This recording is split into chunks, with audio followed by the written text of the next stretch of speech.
नमस्कार गाइस, मैं आ रहा हूँ एक नए वीडियो के साथ, एक छोटी सी कहानी लेके। अगर मेरा वीडियो आपको अच्छा लगता है तो प्लीज़ चैनल को सब्सक्राइब करें और वीडियो को लाइक करें। मैं एक छोटी सी कहानी के माध्यम से आपको समझाऊंगा कि सोच में क्या कमाल की ताकत होती है। जैसा हम सोचते हैं वैसा हम बन जाते हैं। छोटा सोचेंगे तो छोटे ही रहेंगे, बड़ा सोचेंगे तो बड़ा बनेंगे। तो कहानी स्टार्ट करते हैं। इसी शहर के रेलवे स्टेशन में एक भिखारी रहता था। वो वहाँ आने जाने वाली रेलगाड़ियों में बैठे लोगों से भीख मांगकर अपना पेट भरता था। एक दिन जब वह भीख मांग रहा था तो सूट बूट पहने लंबा सा व्यक्ति उसे दिखा। उसने सोचा कि यह लंबा सा व्यक्ति बहुत अमीर लगता है, इससे भीख मांगने पर यह मुझे जरूर अच्छे पैसे देगा।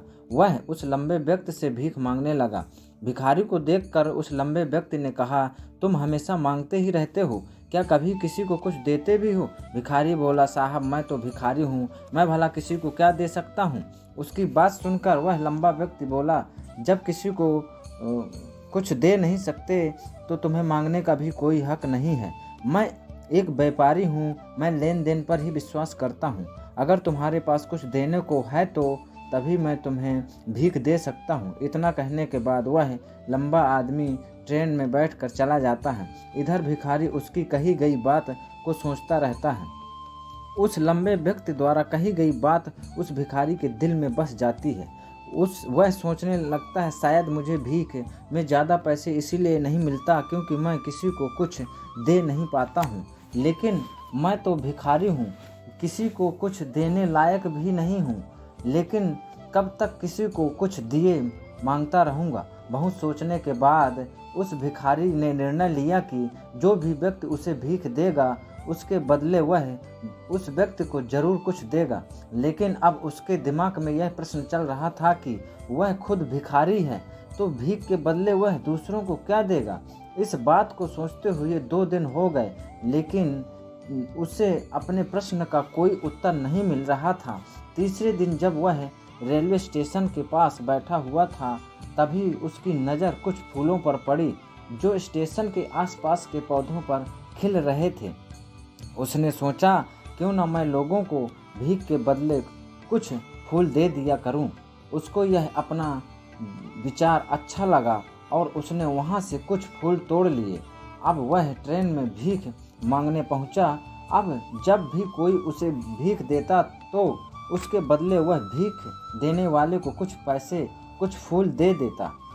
उन फूलों को लोग खुश होकर अपने पास रख लेते थे। जब भिखारी रोज फूल तोड़ता और भीख के बदले उन फूलों को लोगों में बांट देता था, कुछ दिनों में उसने महसूस किया कि अब उसे बहुत अधिक लोग भीख देने लगे हैं। वह स्टेशन के पास के सभी फूलों को तोड़ लाता था। जब तक उसके पास फूल रहते थे तब तक बहुत से लोग उसे भीख देते थे, लेकिन जब फूल बांटते बांटते खत्म हो जाते तो उसे भीख भी नहीं मिलती थी। अब रोज ऐसा ही चलता रहा। एक दिन जब वह भीख मांग रहा था तो उसने देखा कि वही लंबा व्यक्ति ट्रेन में बैठा है जिसकी वजह से भीख के बदले फूल देने की प्रेरणा मिली थी। वह तुरंत उस व्यक्ति के पास पहुंच गया और भीख मांगते हुए बोला, आज मेरे पास आपको देने के लिए कुछ फूल हैं, आप मुझे भीख दीजिए, मैं आपको भीख के बदले फूल दूंगा। उस लंबे व्यक्ति ने उसे भीख के रूप में कुछ पैसे दे देता है और भिखारी ने कुछ फूल दे दिए।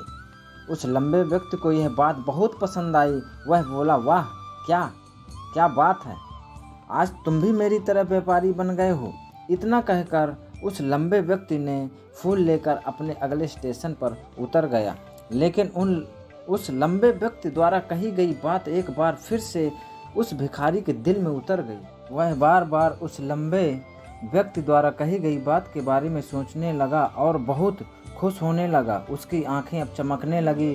उसे लगने लगा कि अब उसके हाथ सफलता की वह चाबी लग गई है जिसके द्वारा वह अपने जीवन को बदल सकता है। वह तुरंत ट्रेन से नीचे उतरा और उत्साहित होकर ऊपर आसमान की तरफ देखकर बोला, मैं भिखारी नहीं, मैं तो एक व्यापारी हूँ, मैं भी अमीर बन सकता हूँ। लोगों ने उसे देखा तो सोचा शायद यह भिखारी पागल हो गया है, और अगले दिन से वह भिखारी उस स्टेशन पर फिर कभी नहीं दिखा। लेकिन 6 महीने बाद उसी स्टेशन पर 2 व्यक्ति सूट बूट पहने हुए यात्रा कर रहे थे। दोनों ने एक दूसरे को देखा तो उनमें से एक ने हाथ मिलाया और कहा, आपने मुझे पहचाना? दूसरा व्यक्ति बोला, नहीं, क्योंकि मेरे हिसाब से हम दोनों पहली बार मिल रहे हैं। पहला व्यक्ति बोला, नहीं, आप शायद याद कीजिए, हम पहली बार नहीं बल्कि तीसरी बार मिल रहे हैं। दूसरा व्यक्ति बोला, मुझे कुछ याद नहीं है, वैसे हम 2 बार कब मिले थे? पहला व्यक्ति मुस्कुराया और बोला, हम पहले भी 2 बार इसी ट्रेन में मिले थे।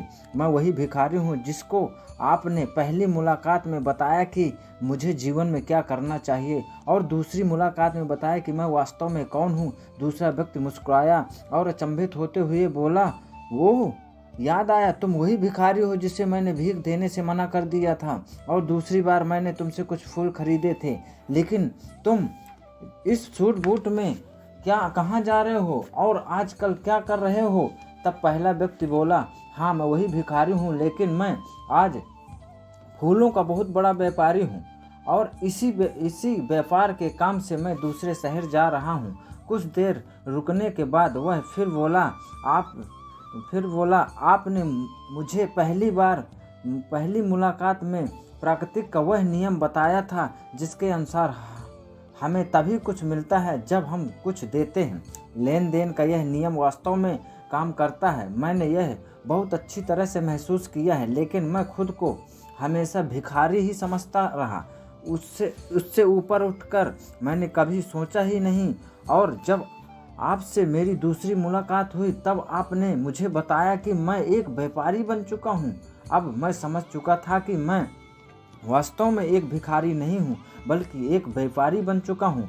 मैं समझ लिया था कि लोग मुझे इतनी भीख क्यों दे रहे हैं, क्योंकि वो मुझे भीख नहीं दे रहे थे, बल्कि उन फूलों को मूल्य चुका रहे थे। सभी लोग मेरे फूल खरीद रहे थे क्योंकि उससे सस्ते उन्हें फूल कहीं नहीं मिलते।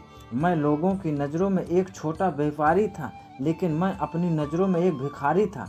आपके बताने पर मुझे समझ आ गया कि मैं एक छोटा व्यापारी बन चुका हूँ। मैंने ट्रेन में जो फूल बांटने से जो पैसा इकट्ठा किया था उससे बहुत सारे फूल खरीदे और फूलों का व्यापारी बन गया।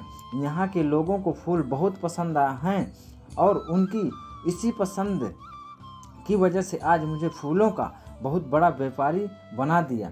दोनों व्यापारी अब बहुत खुश थे और स्टेशन आने पर साथ उतरे और अपने अपने व्यापार की बात करते हुए आगे बढ़ गए। दोस्तों, इस कहानी से हमें बहुत कुछ सीखने को मिलता है।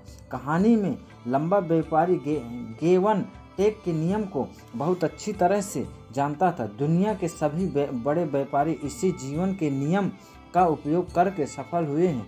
इस फार्मूले का उपयोग उसने भिखारी को बताया। भिखारी ने इस प्राकृतिक नियम को अपनाया और इसका असर उसके जीवन में साफ दिखाई देने लगा। उसने अपनी सोच बदली, उसकी जिंदगी बदल गई। यह कहानी हमें बताती है कि हम यदि अपनी सोच बदल लें तो कुछ भी हासिल किया जा सकता है। यदि हम खुद को छोटा समझते रहेंगे तो